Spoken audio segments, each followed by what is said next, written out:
Trainee డాక్టర్పై జరిగిన అత్యాచారానికి వ్యతిరేకంగా నిరసనలు జరుగుతున్న నేపథ్యంలో దుర్గా పూజ రాబోతోందని, ర్యాలీలు ఆపాలని మమతా బెనర్జీ కోరగా ఆమెకు పోలీసులు డబ్బులిచ్చారని, అందుకే అందర్నీ నోరు నొక్కేసే ప్రయత్నం చేస్తోందని, తమకు కూడా డబ్బు ఆఫర్ చేసిందని ట్రైనీ డాక్టర్ తల్లి ఆరోపణలు చేసింది. కోల్కతాలో జూనియర్ డాక్టర్పై జరిగిన అత్యాచార ఘటన దేశం మొత్తాన్ని ఉలిక్కిపడేలా చేసింది. ప్రాణం పోసే డాక్టర్నే అత్యాచారం చేసి ఆమె ప్రాణం తీయడం ఇంతకంటే దారుణం మరొకటి ఉండదు. దీంతో దేశవ్యాప్తంగా నిరసనలు చేస్తూ ఆమెకు న్యాయం జరగాలని చాలామంది వైద్యులు, విద్యార్థులు రోడ్ షోలు, ర్యాలీలు కూడా చేశారు.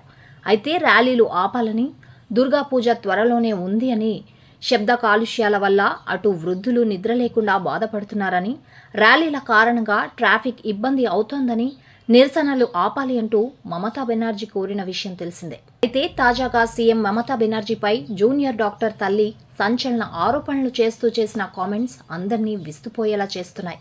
తమను బెదిరిస్తున్నారని, డబ్బు ఆఫర్ చేస్తున్నారంటూ ఆమె వాపోయింది. మరి అసలు ఏం జరిగిందో ఇప్పుడు చూద్దాం. అర్జీకర్ హాస్పిటల్లో అత్యాచారంతో పాటు హత్యకు గురైన కోల్కతా ట్రైనీ డాక్టర్ తల్లి మాట్లాడుతూ పశ్చిమ బెంగాల్ ముఖ్యమంత్రి మమతా బెనర్జీకి పోలీసులు లంచమిచ్చారని, ఆమె అబద్ధాలు చెబుతున్నారని ఆరోపణలు చేశారు. ఆరోపణలను బెనర్జీ తోసిపుచ్చిన తర్వాత ఆమె ప్రభుత్వంపై చేసిన ఆరోపణలలో నిజం లేదని, ఆమె అబద్ధం చెబుతోందని చెప్పడంతో ఆమె ఈ విధంగా స్పందించింది. ముఖ్యమంత్రి మమతా బెనర్జీ అబద్ధం చెబుతున్నారు. నష్టపరిహారం ఇస్తామని, మీ కుమార్తె జ్ఞాపకార్థం ఏదైనా నిర్మించుకోవచ్చు అని చెప్పింది. నా కుమార్తెకు న్యాయం జరిగినప్పుడు నేను వస్తానని చెప్పాను.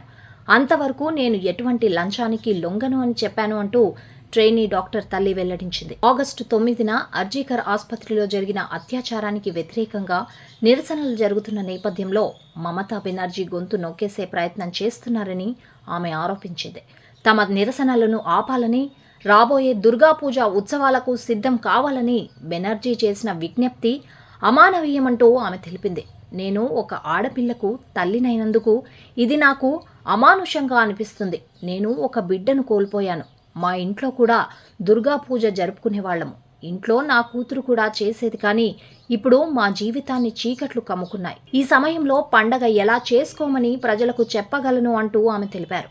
ట్రైనీ డాక్టర్ తల్లి ముఖ్యమంత్రిని ఉద్దేశించి మాట్లాడుతూ, మీ ఇంట్లో కూడా ఇలా జరిగితే ఇలానే చేస్తారా అంటూ ప్రశ్నించింది. మరి దీనిపై సీఎం ఏ విధంగా స్పందిస్తారో చూడాలి.